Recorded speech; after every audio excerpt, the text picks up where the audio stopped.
Today on Inspired Money. People talk about Amazon selling and the type of products they're selling. It's like they're really not passionate about the selling of the products, right? Selling a mister or selling a spray bottle or something like that. Like it's about the money. And for me now, as I reflect on entrepreneurship, people ask me, would I ever jump into it again? And I say, I would never jump into it unless it was driven by something purposeful where it wasn't about the money. And that if money could come from it down the road, 5 years, 10 years from now, great. But if it was about purpose, I would jump into it. This is episode 117 with Senior Product Manager at Amazon, career coach, and content creator, John Marty.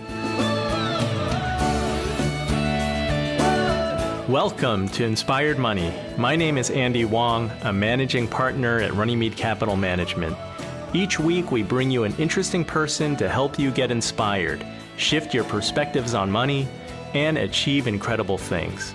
From making it to giving it away, Inspired Money means making a difference, creating something bigger than oneself, and maybe, just maybe, making the world a better place.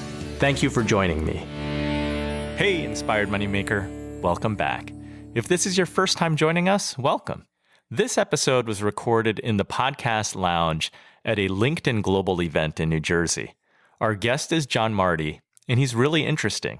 Today, he's a senior product manager at Amazon, but just 5 years ago, he was working at Best Buy for $12 an hour to make ends meet. As you're about to hear, he ran his own companies for more than a decade, but a failure of a business left him broke and desperate. After reinventing himself, John developed a deep passion for helping others to unleash their true potential. His message and content on LinkedIn, YouTube, and speaking to broader audiences is not focused around work hard and hustle, but instead centers around the true essence of living a meaningful life. In this episode, you'll learn that entrepreneurship is not for everyone.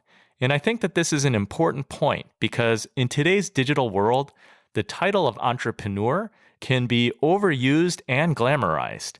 We'll see the very real desperation of recovering after a business fails, and then leveraging LinkedIn to get a job, and why it can be a great platform for building influence.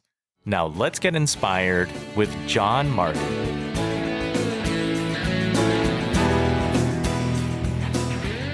John, welcome to Inspired Money. I'm so excited to have you on the show. Thanks so much, man. I appreciate it. Let's jump right in. What's your earliest childhood memory of money? I don't know if I had any recollection of money or any sentiment towards money when I was, really young. I grew up in Ohio, and it was interesting. I think, my parents had this house, and I think it was like $350,000. I only know that now because I look back at the records of what that home costs. And, now I live in Seattle, and a $350,000 home would be an impossible purchase, right? You could never find a home that cheap, right? And in Ohio, I actually had kids joke with me that I was like the rich kid in a $350,000 home. And so I just reflect a lot on the past, and I reflect a lot on what kids labeled me as back then. There was a strange negative connotation to having money when I was in public school, because I would always feel ashamed that kids would tell me like, oh, you're the rich kid. And I was far from it, right? Like my dad was just a hardworking guy, and we lived in a pretty darn modest house in middle America. It's just kind of fascinating reflecting on that now, living in Seattle, and seeing what that mindset was all about.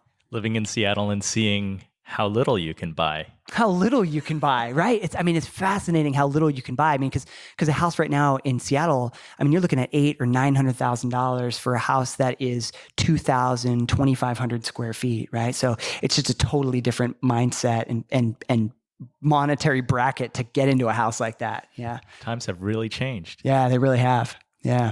Well, I wanted to sit down with you and chat because you have a couple of YouTube channels, and I know that you talk a lot about the importance of finding a job that you enjoy and doing something that you like. And that doesn't necessarily mean going out tomorrow, quitting your job and creating something new. It's wherever you are. That's right. Absolutely. So I think that there's a couple realizations that I've had through my journey. And, in the beginning of my journey, I was an entrepreneur. And that was the thing that I really wanted to do that because I thought it meant freedom. Yeah, let's talk about that. As a kid, was becoming an entrepreneur, owning your own business, was that something that you thought about growing up? I don't know if it was necessarily until I hit college where I thought that freedom equated to being an entrepreneur. And you had Axxis Audio. I had Axxis Audio, yeah. And so basically I was a junior in college and I jumped into this electronics business, right? I started this business with a buddy of mine who was also a student at Fort Lewis College, little town of Durango, Colorado, 700 square foot store, no product in the store whatsoever. First day we opened, somebody asked if we were going out of business, right? Like I said, that was the hurdle and the bar we had set to jump out of, so right? You had a physical location. Physical location, yeah. And so, the long story of that is I grew that with my partner for 10 years. What kind of business was it? So it was electronics, home theater. Think about it as like a mini Best Buy. Did that for 10 years. But, after about 4 or 5 years, I was like, entrepreneurship is not all it's cracked up to be. In what way? The amount of work that you have to do, you're literally, people think about it as freedom, but actually your clients own you. So it's a different type of work relationship that you have, and you're on call 7 days a week and you never turn it off. And so if you truly want that type of environment, that's one thing, right? But I think what happens for a lot of people is they jump into entrepreneurship and they think, well, I'm going to get the freedom. I just want to start a company, right? And we're at LinkedIn Global and people talk about Amazon selling and the type of products they're selling. It's like, they're really not passionate about the selling of the products, right? Selling a mister or selling a spray bottle or something like that. Like it's about the money. And for me now, as I reflect on entrepreneurship, people ask me, would I ever jump into it again? And I say, I would never jump into it unless it was driven by something purposeful where it wasn't about the money. And that if money could come from it down the road, 5 years, 10 years from now, great. But if it was about purpose, I would jump into it. Home theater and audio, were you passionate about it at the time? It started off as car audio, actually. And we merged into home theater and home speakers and things like that. I wouldn't say I was passionate about it. It was just something that I liked at the time, right? Like I'm a junior in college and I think speakers are cool. And I think a big screen TV is really cool. And so it seemed like a thing to get into. Yeah. And you built the company over the course of 10 years. What happened?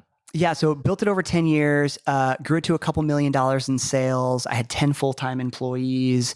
We acquired another local business. And so, over that time, we moved into a 5,000 square foot retail location, had a bunch of vans driving around doing installs all the time. And so it was a thriving operation. And when I sold it to my partner, we were 50-50 partner. I sold all those shares to him. And what's really cool is it's still in existence today, right? Like he still runs it. He's got multiple locations now. And so it's cool that it didn't just die, that it's still there. And so even though it was a really intense struggle, and over those 10 years, I actually, I made far less than I do now in corporate America. And now in corporate America, I have far more freedom. But during that journey, I learned so much because when you have employees, you have to take care of them. Like you have to foster the relationships with them. Like they rely on the paycheck, not from the company, from you, right? And so at Amazon, you work at any corporation, for example, and you have a team. Well, if your thing fails, well, no problem, right? Everybody's still getting fed. But in the entrepreneurial world, you're not getting fed. And you have to have that stress of like, oh my God, I'm not going to be able to make their paychecks. And that was one of those things for me, just my personality or just in general, that I felt like was a level of stress that I don't want to deal with again, Yeah, that was the responsibility that you carried. Yeah, it's just a heavy, heavy burden that you carry. So you took your money out, or your partner bought you out. And it sounds like then you continued down that entrepreneurial journey. Yeah. So what I wound up doing was I poured all of that money into a second startup. And that startup was called EOS Controls. EOS Controls was at the time a vision to create a smart home technology company, hardware and software, kind of like a Google Home. Because back in 2012, we didn't have anything of the sorts, right? There was no concept of a $1,500 system that you could throw in your house and just work, right? So I felt like there was an incredible market for it. I was tuned into the industry for 12 years. And so that was the arena. So I poured everything into it, moved down to Miami, Florida, because that was a pretty thriving condo market at the time. So it was a really perfect place to deploy the product. And after about a year and a half in that, the cracks started showing up in a lot of different arenas. It was business relationships between like my partner and I, not for any particular reason, right? There was just a number of different circumstances that led up to a point where I had to walk away, and I had to walk away with no money left. Because that was your life savings. Because that was it, right? That was 10 years of my life savings dropped into this business, and I had to walk. Man, that's when everything changed for me. What was that like emotionally? It was intensely stressful for me. There were many days that I would sit in my living room, or I would be driving home from a day at the office, right? Knowing that the business was going to fail, right? And just the heavy weight of 10 years of loss. Because I felt on top of the world when I sold my shares, right? I was like, I got this money. I'm 30 years old. I can do anything. Like I can conquer the world. And then it was gone. Right. Because you saw the bright side of being a business owner, and you were still a young guy. And I would think that then the idea or the belief is that I can do this again. That's right. I can even do it better. And it was almost like maybe some hubris involved in that. Like I can do this better. I can go bigger. And the questions of I need more, I need to go bigger are now things that I deeply reflect on. And that's part of a lot of the content that I create. It's like just thinking about life a little bit differently. But yeah, I was just coming home crying, just like bawling my eyes out in the evenings, just talking to my wife, like, how has this happened? And it's crazy when I think about it, because at the time, and I haven't really shared this with anybody, but at the time, like I was at my absolute lowest. Like I spiraled to this point of depression, and I have like a very chipper personality normally, but I spiraled to this point of depression that was like my lowest of low. And at the time, somebody in the family, very close in our family, had committed suicide. It was like, just like this compounding. And it's like so crazy to think about how low I was, and yet somebody else in the family was even lower. It caused me to just rethink absolutely everything about my life and my relationship to things that I buy, why I do it, what is the definition of happiness. I mean, like I went deep, man, for like 3 years.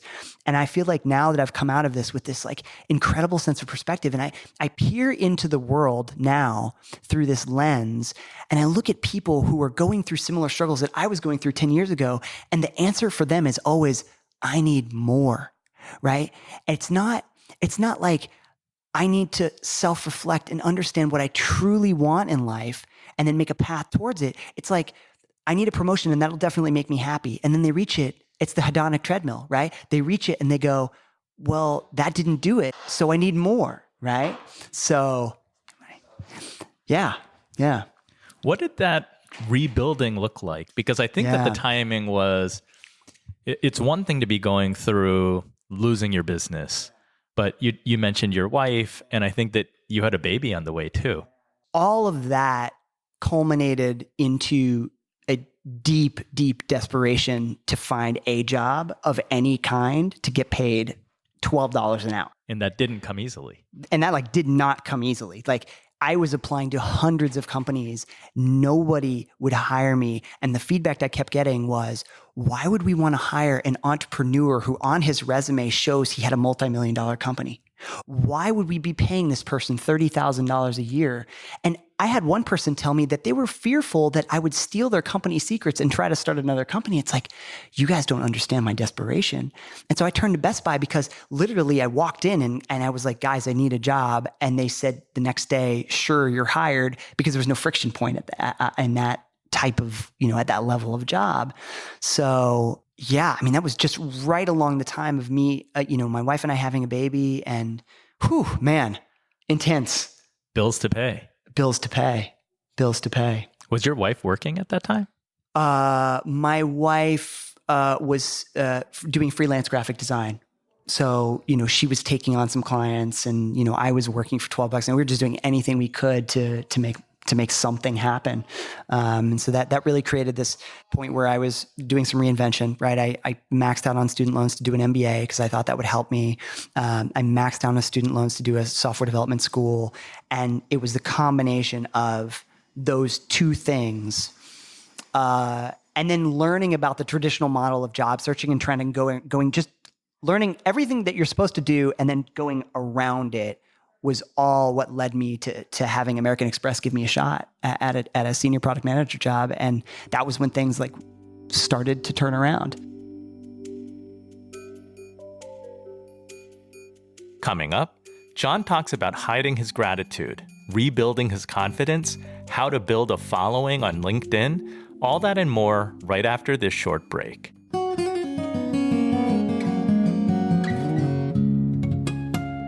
The show notes for this episode can be found at inspiredmoney.fm/117.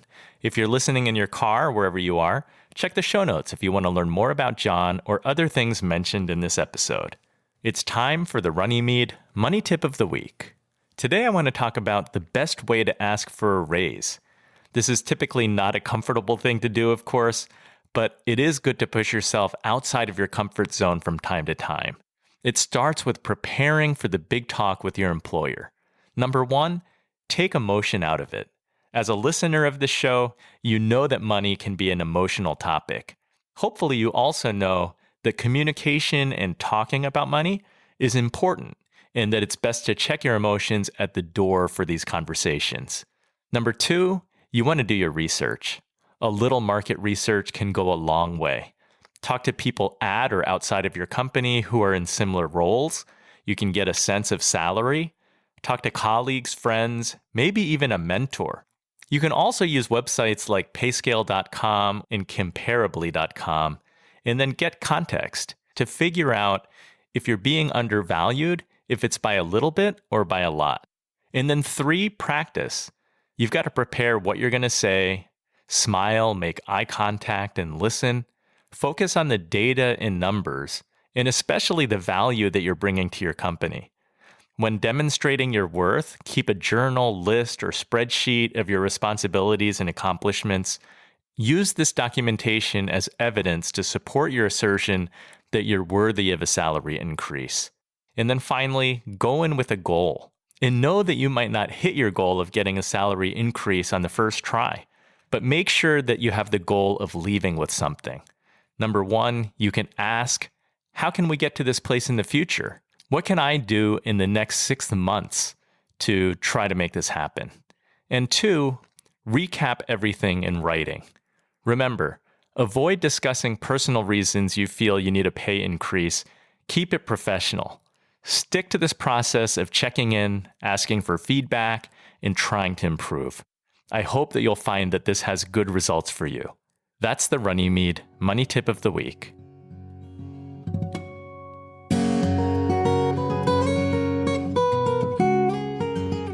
Inspired Money is brought to you by Runnymede Capital Management. We help you to plan, invest, and worry less. So what's your biggest financial challenge right now? Do you have any questions? It's about that time of year when it's good to start reviewing, prepping for year end, and seeing if there are changes that you should make going into the new year.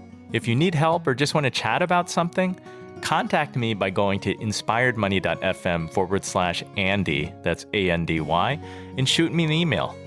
Or tweet me at RunnymedeCap, that's RUNNYMEDECAP. I'd love to hear from you.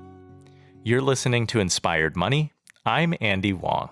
So do you think that going back to school and getting additional qualifications, is that what opened the doors for you? For me, that was what opened the doors to me. I have this strange relationship to school.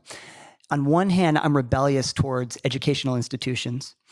On the other hand, I recognize the importance of them in my situation, in my journey, in helping me get to that next step. Because if I did not have those two things put together, I wouldn't have been able to get a job. I mean, I would probably still be working at Best Buy today and climbing the chain from the bottom. How long were you at Best Buy? I think was there for about a year and a half. And then you could go back to school and you got a job offer, American Express. Yeah, and I got that job offer from American Express. Yeah, and that was my first foray into product management, in some type of tech organization. Given everything that you had gone through, what kind of gratitude did you have getting that job offer? Man, I had to hide that gratitude because I couldn't cue in how deeply that I needed a job to the people who hired me, right? Because I had to project this confidence to them to get the job in the first place. And deep down inside, I had zero confidence left. And so there was a lot of rebuilding process, just to get to the point of when I had that job. But it still took a couple years for me to gain any level of exterior confidence back. But it's funny now, I tell this story on LinkedIn pretty frequently, right? And my former VP at American Express, he comments now, he knows the full story. And so it's interesting how we can now freely talk about this because, I'm not there and, he's not my boss's boss's boss, right? So it's pretty cool. When did you start getting involved in creating a bigger LinkedIn presence? Yeah, so it started first with YouTube. And the YouTube channel started as a way for me to give back to other people who were in a particular situation that I was in, right? Like I just felt like, how can I give back somehow? Because I don't feel like I got the help that I needed when I was going through this. So that was the start. And then the LinkedIn journey really started about 7 months ago. I started posting content on how to think differently about your career, right? Like how I leveraged LinkedIn to land my job at Amazon, because a lot of people don't know that I leveraged my LinkedIn profile so that Amazon called me because I recognized its power in search for people to find me, right? How did that happen? Yeah. So I created what's called an all-star LinkedIn profile, and it's simple to do. It sounds like a thing, but it's actually really simple to do. There's just these sidebar things when you edit your profile about making sure your title's filled in, making sure your industry is filled in, and like your summary and things like that, right? And once you have a fully completed profile, you're considered all-star. So I made sure I did that, and I made sure I had keywords and language that focused around product management and tech. And out of the blue, Amazon called me and they asked me if I wanted a job. And so, I often joke that LinkedIn changed my life. And in seriousness, it really did. It helped me pivot to where I'm at right now. Yeah. Yeah. Do you think that it's different for a 20-year-old, 30-year-old, 40-year-old? And then there are even a lot of mid 50 to 60-year-olds who get laid off from corporate America. How can they use LinkedIn to open doors? Yeah, one of the things that Michaela Alexis said when we were in that panel, which stuck with me, was I can't recall if she said it was a parachute, that LinkedIn is a parachute. I can't remember if that was the way she phrased it. Yeah, she was saying that it's like job insurance. Yeah, job insurance. And so that's really how I look at it too, man, because when I was at American Express, a bunch of people were laid off. Now, granted, they were contractors and they weren't full-time employees, but a bunch of people were laid off. And I thought to myself, man, what if that was me? What if I was a contractor working at this company for 7 years and all of a sudden somebody just lets me go like that? And so I wholeheartedly believe that it is your insurance policy. And I don't post because of that reason. I post because I feel LinkedIn is Google and recruiters are searching for you all the time.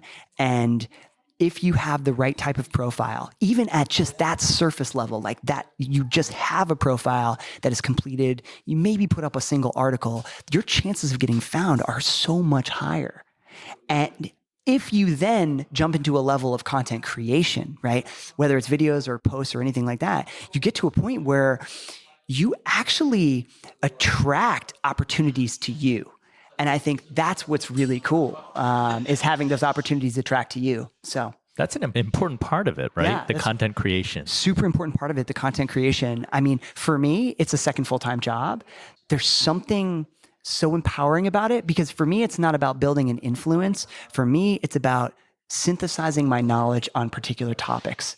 And the influence is more personally derived, and the benefit to all of that is like the unintended consequence is that a bunch of people are reaching out to me, and now there's 12,000 followers, and every month the thing is growing by 1,000 followers. Like it's nuts how it's growing, but that wasn't why I started. Historically, LinkedIn was a place just to post your resume. And it seems like they have been doing a lot of investing in growing the platform, getting more people to use it, to create a place where as you create content, that can be amplified to reach more people. What kind of content, or how does one get started? That message is exactly right. And that the chief editor of LinkedIn often comments on my posts, and he says to me that he echoes that message. Like every time I talk about how content creation brings opportunity to you, he's always kind of like chiming in, because that's the message that they're trying to get across to people too, like empowerment through content creation.